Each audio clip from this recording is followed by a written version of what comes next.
Assalamualaikum warahmatullahi wabarakatuh. Nama saya Fanya Aprilia dari 11 IPS 2.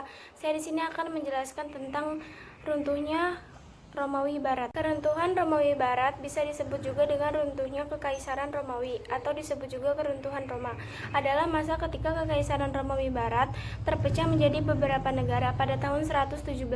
Kekaisaran Romawi masih berada di puncak kejayaannya, namun semenjak tahun 376 Romawi Barat mulai melemah akibat meletusnya Perang Goths dari tahun 376 sampai 382. Pada tahun 365, setelah berhasil memenangkan dua perang saudaranya yang memporak-porandakan kekaisaran, Kaisar Theodosius I meninggal dunia. Penerusnya berbagai kekaisaran menjadi dua, dan keduanya merupakan pimpinan yang tidak cakap.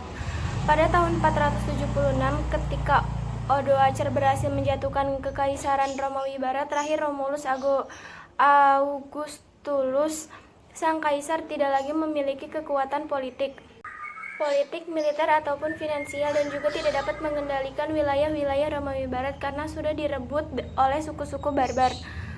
Walaupun pengaruh budaya Kekaisaran Romawi Barat masih dapat dirasakan hingga saat ini, kekaisaran ini tidak pernah dapat bangkit lagi. Apa itu Perang Goth? Perang Goth itu istilah yang mengacu kepada pemberontakan Goth di kawasan Balkan dan di Kekaisaran Romawi Timur.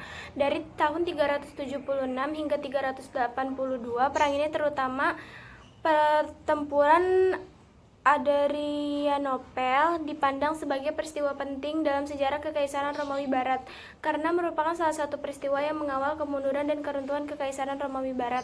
Walaupun dampak perang ini terhadap Kekaisaran Romawi masih diperdebatkan. Di sini saya akan menjelaskan tentang penyebab runtuhnya Romawi. Di akhir abad keempat pernah berdiri kekaisaran yang terkuat yang disegani di dunia kala itu. Selama hampir 500 tahun, kekaisaran itu bertahan. Saking kuatnya kekaisaran tersebut, timbul perdebatan tentang bagaimana keruntuhan itu bisa terjadi.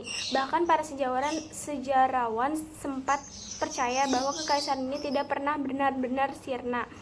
Berikut ini adalah dugaan mereka tentang bagaimana kekaisaran Romawi kuno itu jatuh. Yang pertama, penyerangan oleh kaum barbar. Kekaisaran Roma memang tidak memiliki hubungan yang harmonis atau tidak pernah akur dengan suku Jerman selama berabad-abad. Di tahun 410 Alaric, Raja Visigoths berhasil menguasai wilayah Kekaisaran Romawi Barat selama beberapa tahun selanjutnya. Kekaisaran ini berada di bawah kekuasaan bangsa Goths hingga pada tahun 455 kota abadi ini kembali diserang oleh kelompok Vandal yang juga berasal dari Jerman Timur. Di tahun 476, pemimpin Jerman Odoacer melakukan aksi pembantaian dan berhasil melengsarkan Kaisar Romulus Augustulus. Tahun itu kemudian disebut juga sebagai tahun runtuhnya Kekaisaran Romawi Barat. Yang kedua, bangkitnya Kekaisaran Romawi Timur. Setelah keruntuhan Kekaisaran Romawi sudah diramalkan sejak akhir abad ketiga, semenjak Kaisar Diocletian berbagi wilayah kekaisaran menjadi dua, yaitu Romawi Barat berada di lokasi Milan dan Romawi Timur berlokasi di Konstantinopel.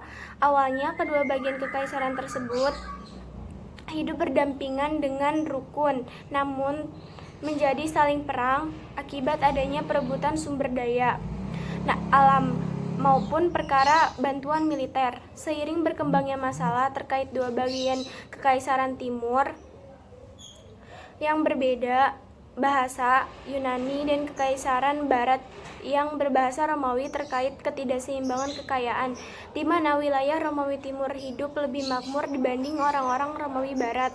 Keadaan itu pula mendorong suku barbar menginvasi Romawi Barat, penyebab keruntuhan kekaisaran selamanya. Sekian lebihnya. Assalamualaikum warahmatullahi wabarakatuh.